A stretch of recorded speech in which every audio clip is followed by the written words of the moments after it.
Joe, Sean, what's going on? Welcome back to Deals of the Week. How you guys doing? Great to see everybody. Pretty good. Seth, I had a first glimpse of a market shift last week where the fear of catching a falling knife was slightly replaced by the fear of missing out. And that's been lacking in the markets since September. And, it's Monday on the 23rd of January. Let's see what this week's brings. But it's amazing what happens when they just stop raising treasuries every 2 weeks.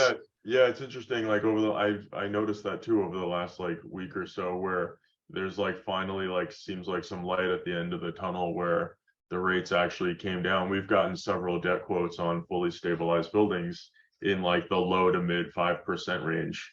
So that's a lot better than your typical buyer would lead you to believe. Right? I heard high fours last week, so let's go. It's time to sell some more buildings. Yeah, that's pretty good. But all right. Really? The high fours. Wow. Okay. High fours, yeah, 60% Okay. leverage. All right, Riney, 132 Montague Street. So this is an interesting opportunity because of the location and the opportunity to build brand new. This is on Montague Street, Brooklyn Heights, historic district, typically a landmarked area. This is landmarked. The reason why it's available and you can build essentially a brand new 9,500 square foot unregulated property is there was a fire in the property. It's been stabilized, but you can now, build almost a 9,500 square foot new conception of a property, which is very rare on Montague Street because everything's built and there is no, available lots for sale. What would you build here? I mean, me personally, because I'm not looking to live in it and I don't believe in selling the cow, I would not go condo and I would build a, high-end mixed use rental building. And I think that you can get to, an $880,000 income here and keep your expenses relatively nominal. The good thing about this property is the facade was preserved. The fire essentially destroyed everything but the foundation and the facade. So going through landmarks approval is going to be very easy because the facade was not damaged. And we have, all kinds of affidavits and, kind of landmarks, substantiating that. So this is just one possible rendering of what you could build again, but there's 9,500 total buildable square foot with a preserved facade. So, I'm happy to walk buyers through the various plays here, but essentially 500 per buildable in Brooklyn Heights, but you have the existing foundation and you have a preserved facade. So it's kind of new development with a little bit of special characteristics. Very cool. And no one's going to come back and say that they used to live in the building for $500 a month? No, there was only a couple occupants there at the time of the fire, and we have surrender agreements signed by all of those tenants. So it's completely just up for whatever conception somebody has. Okay, very cool. Moving to the West Village, Sean, I think it's time for you to get out of Williamsburg and maybe convert this to a nice single family home. You only have to deal with 2 tenants.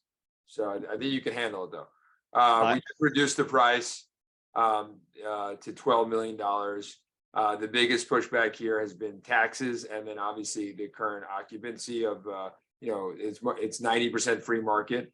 In an ideal world, you would convert this to a single family home, but it's very rare you could find a building on this type of block in the West Village.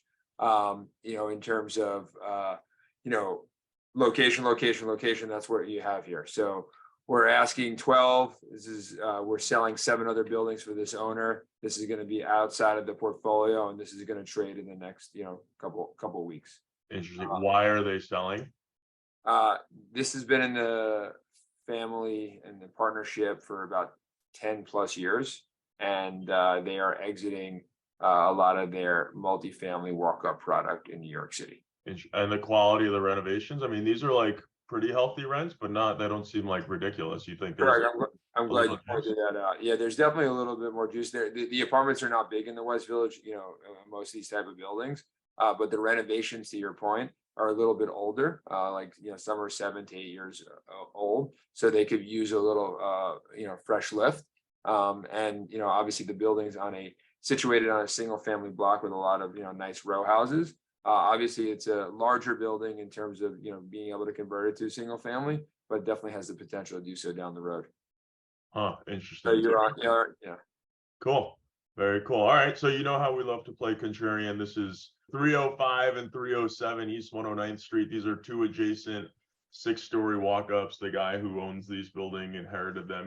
His family has owned them for a very long time. These are 48 apartments. We're asking $100,000 a unit. So we're asking $4.8 million. In this building here, 305, about half of the apartments are vacant.